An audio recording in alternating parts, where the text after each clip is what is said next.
যদুগোড়া আমাদের প্রতিবেশী রাজ্য ঝাড়খণ্ডের একটি অঞ্চল। যদুগোড়া ইউরেনিয়াম উৎপাদনের জন্য বিখ্যাত। ইউরেনিয়াম বর্তমান বিশ্বের সবথেকে ইম্পর্ট্যান্ট ধাতু। এর মূল্য বিচার করা অসম্ভব, কারণ ইউরেনিয়াম থেকে তৈরি হয় পারমাণবিক বোমা। আর পারমাণবিক শক্তিশালী দেশ বর্তমানে সারা পৃথিবীর ওপর রাজত্ব করবে।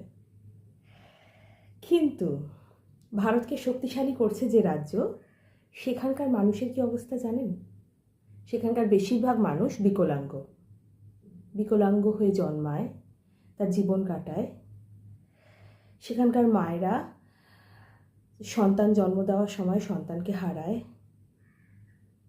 শুধুমাত্র এই ইউরেনিয়ামের রেডিয়েশনের কারণে। তবুও আমরা শক্তিশালী হব।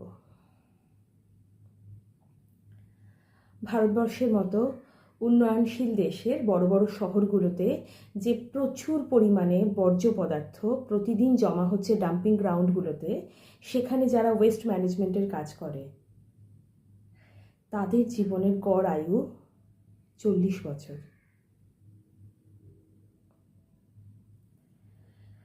তবু আমরা এগিয়ে যাচ্ছি, উন্নতি করছি। সত্যি এবার মানুষ ছাড়া অন্য কিছু কথা বলি। দাক্ষিণাত্যের বিস্তীর্ণ অঞ্চলের বনাঞ্চল কেটে রাস্তা তৈরি হচ্ছে। গতি খুব প্রয়োজন, ঠিক কথা। আমাদের খুব দ্রুত এগিয়ে যেতে হবে, আরও উন্নতি করতে হবে। কিন্তু তার ফলে আমরা যাদের ধ্বংস করছি,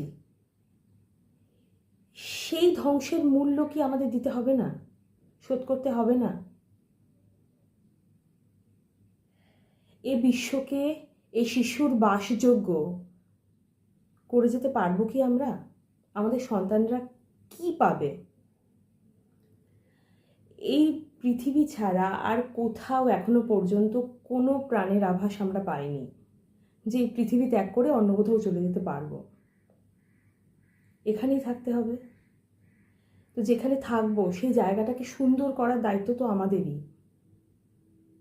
আজ বিশ্ব পরিবেশ দিবস।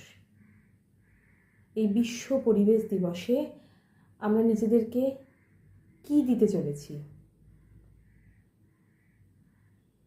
আমরা গাছ লাগাবো, অবশ্যই লাগাবো। গাছ লাগানো ছাড়া আমাদের দ্বিতীয় আর কোনো উপায় নেই। কিন্তু সেই গাছটা যে পলি ব্যাগে করে আমরা নিয়ে আসছি লাগানোর জন্য নার্সারি থেকে কিনে, সেই ব্যাগটা কোথায় ফেলছি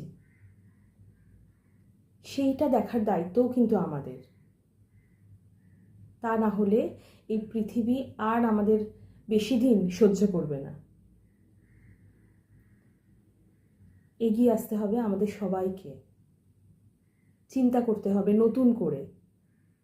শুধুমাত্র আমরা নই, সরকারেরও একটা বড় ভূমিকা আছে এখানে। না হলে কোনো কিছু আর ঠিক থাকবে না। আজকে পরিবেশ দিবস, বিশ্ব পরিবেশ দিবস, 5ই জুন। আমরা সবাই শপথ নেব একটা সুন্দর পৃথিবী গড়ার, যেখানে সবাই শান্তিতে থাকবে, ভালো থাকবে। আজকে কথার কথা এইটুকুই। আবার আরেকদিন নতুন কোনো কথা নিয়ে আসব।